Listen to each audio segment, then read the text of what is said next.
Hey guys, welcome back to the channel, and in today's video we are going to be analyzing the new Republican primary polls out of the state of New Hampshire. I want to start off by saying thank you to everyone that has subscribed to my channel, and I hope for the continued support. My goal is to reach at least 1,000 subscribers by the 2024 presidential election. To help support my goal, make sure you drop a like on this video, hit that notification bell, and subscribe for more content. Without further ado, let's get right into this analysis. Well, it looks like my analysis was right, and Vivek Ramaswamy dropping out has definitely garnered Trump more support. Around about 4.5 points ever since he dropped out. You may think a 4 to 5 point increase is nothing, but considering this is an open primary and you gotta be worrying about independents voting for Nikki Haley, it definitely helps Trump to have that little bit of wiggle room with that 4 to 5%. It could be even 10%.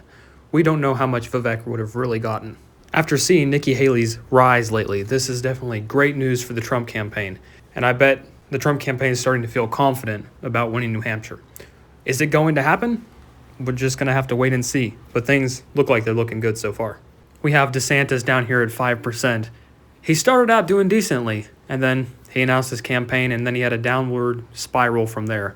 Then you have Nikki Haley, that's had an upward trajectory for a few months now. Polling average as of today. Donald Trump with 48.9, Haley with 33.8, and Ron DeSantis down there at 5. Right here we have the three latest polls. Trump's at 50, Trump's at 52, and Trump's at 52. Considering the fact that Trump is getting over 50% in these polls, Nikki Haley is on track to lose this thing. I think it was Chris Sununu that came out and said we're looking for a strong showing, we're looking for second place. So even he doesn't have much faith that Nikki Haley's going to do this thing. And I really believe now Haley is not going to win this thing. Trump is going to probably win New Hampshire by 10 points. But as we get closer, you're going to see, you may see this get closer. Or you may see it get tighter. We only got a few days left, but I don't know how many more polls are going to come out of this thing. Maybe one, maybe two. We don't got long left. Days are ticking by. I think we got, 3 days? So might get one more poll, and I'll do my final prediction. But yeah, it looks like having Haley at 35, 38, 34 doesn't look too promising. But who knows? She could still surprise us considering this is an open primary. But I'm not seeing it. This top poll here has Trump and Haley tied, but I believe this poll is a complete outlier. And even if it was true, now that Vivek dropped out, his 4% would go to Trump. Most likely all of Vivek's support went to Trump immediately. So that's going to bring Trump up to 44 if that poll was accurate. But I believe that poll is an outlier.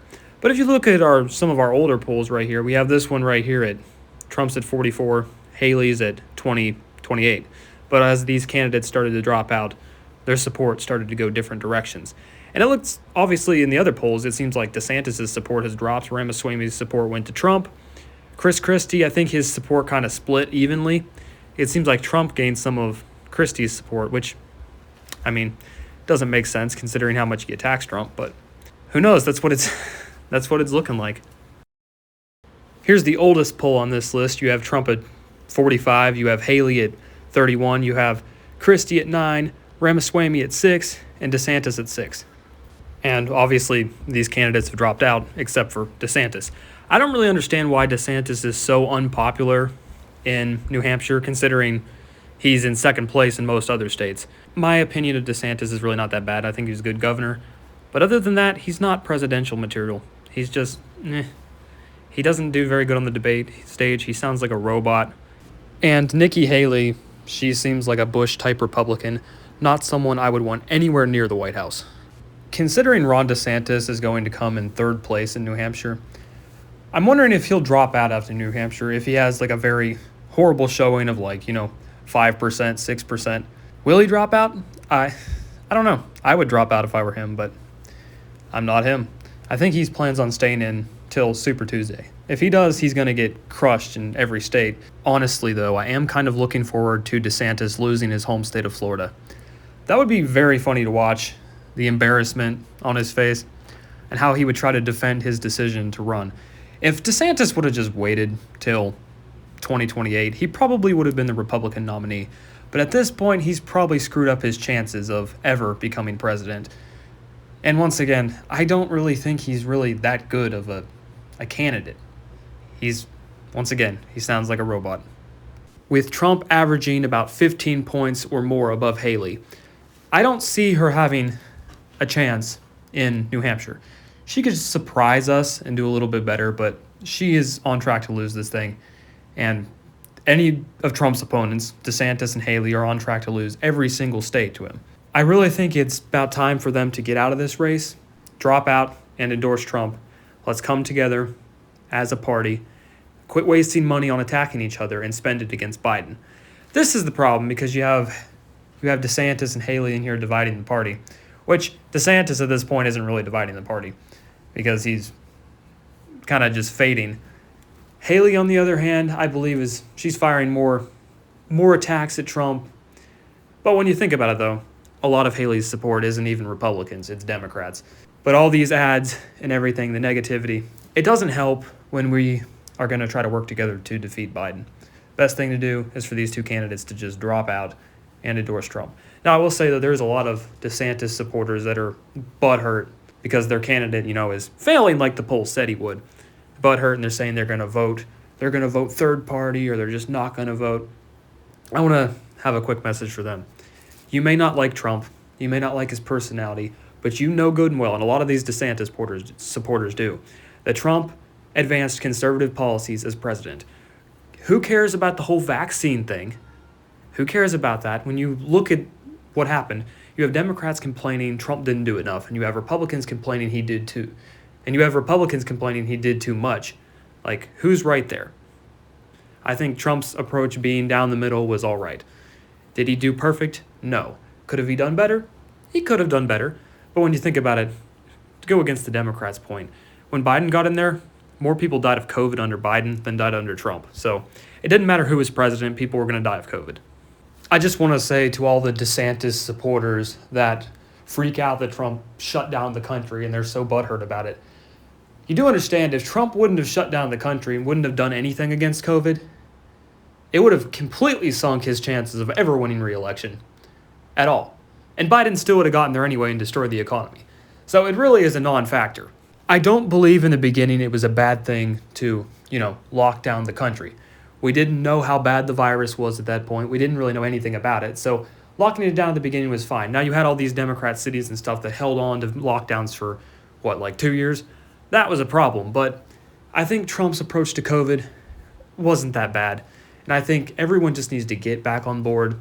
We need to come together as a party. Even as Trump said, he's been saying we need to unify. We need to unify and be a strong force against Biden. You may not like Trump, and I understand that. But the economy was better under Trump. Prices of everything were just better in general. And we just need to come together. And you say, we can't beat Biden with Trump. He's too unpopular. No. Right now, he's beating Biden in all the polls. Biden has the lowest approval rating out of any president in modern history. If he goes into low approvals like that on election day, he's going to lose to Trump. I almost guarantee it. If Biden's polls numbers don't improve, he will lose to Trump. But the reason we're going to lose is if Republicans don't come together. If all the Republicans in this party come together, we can beat Biden. But we got to unify. You got to let go of these other candidates. DeSantis is not going to win this primary. Haley is not going to win this primary. The candidate that's going to win this primary is Donald J. Trump. Like him or not, we need to beat Biden.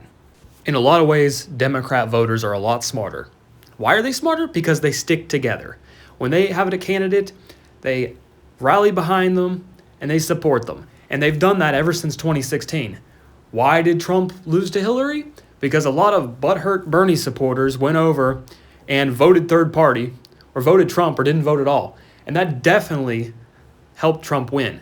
He could have won. He could have still won, even if they voted for Hillary. But that was a big factor. And after that, Democrats have pretty much been unified on supporting their candidate. And Republicans definitely need to do the same. Republicans need to not waste their vote on RFK. If you vote for RFK as a vote for Biden, do not waste your vote. He's never going to win. He's not even going to win one state. Don't claim to be a conservative and vote for a candidate that's not going to win instead of voting for your party's nominee. Trump is going to advance conservatism like he did in his first term. And yeah, you may say, oh, he's a fake conservative, whatever. He's still way more to the right than Biden. If you want another Biden term, vote third party or don't vote. And you're proving right there you're not a conservative, because everything you believe in is going to get destroyed under another 4 years of Biden. I don't get the being butthurt over a candidate so much. Thank you guys for hearing me complain a little bit. I really appreciate you guys watching this video. Me analyzing the polls. Yeah, I think at this point Nikki Haley is going to lose. She could show a better performance than expected, but she's still on track to lose this thing. I will have my final prediction in a few days, or day before the election. So 2 days from now, I'll have my prediction, or maybe a day from now. I lose track of time. I don't know how close we are. I know we're just days away. But yeah, I'll have my final prediction in a little bit. As the Republican Party, we need to come together and we need to support Donald J. Trump. We are either team players or we're not. Thank you guys so much for watching. If you're a Democrat, if you're an independent, it's nice to hear a point from the other side, and you guys are welcome here to watch as well. I will not be attacking you in the comment section, and I would discourage fighting. Let's be civil in the comment section if this video gets enough views to even have a comment section.